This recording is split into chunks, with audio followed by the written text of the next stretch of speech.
Hi guys, a caller named Liz phoned into the LBC show of Iain Dale, where she complained about Afghans coming to Britain and not integrating or assimilating.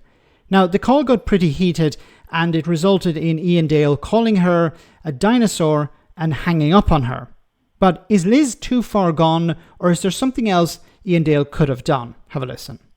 And if these people come here, they don't turn into Englishmen. They bring their Afghan ways with them. And we're supposed to like it, and we don't.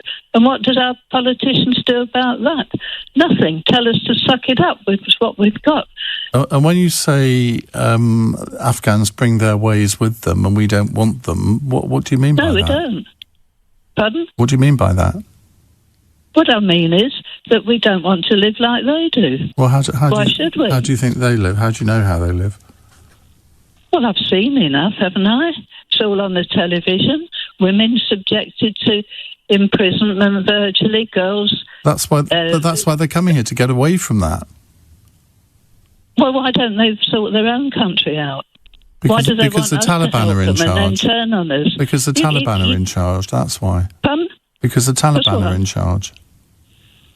Well, then they'll have to do something about it. If we had rotten governments here, which we have had from time to time, we have a democratic vote on it. If they don't, you can't force these people to do what they don't want to do, and it's nothing to do with that. You're talking as if these people are coming over here and they're part of the Taliban themselves. The whole point of them coming here is that they were helping us fight against the Taliban. Oh, right, so that in the future generations, our grandchildren and great-grandchildren are going to be a minority in their own country because your generation wants to flood the country with people that are totally unassimilable to our way of life. You're a complete dinosaur, I'm afraid. I mean, it's absolutely disgusting to say, oh, well, these people bring their ways here, and yet you can't actually articulate what they are. I don't want to hear any more of it, Liz. Thank you very much.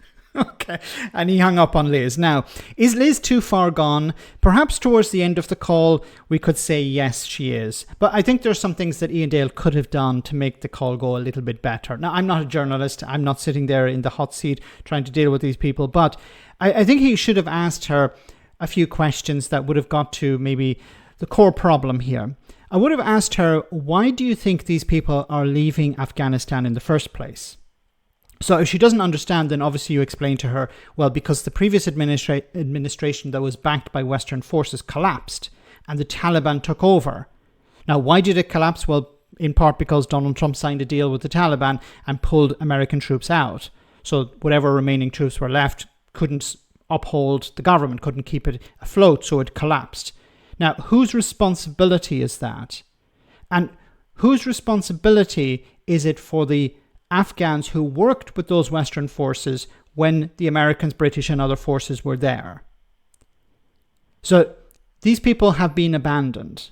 What do you think should happen to them? Should they stay? No, she mentioned, well, they should stay in the country. Okay.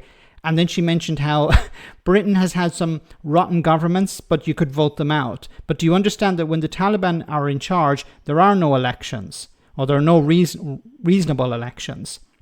So you can't just vote the Taliban out. It's not like that.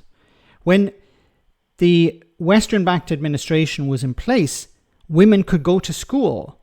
Young children could go to school. Now that's ended because of the Taliban. So the situation was much better. Not fantastic, but a lot better when the Taliban were not in power. Now they're back in power, and the people who went to school or who had decent lives or who had worked with Western forces are fleeing the country because their lives are at risk and the lives of their families are at risk.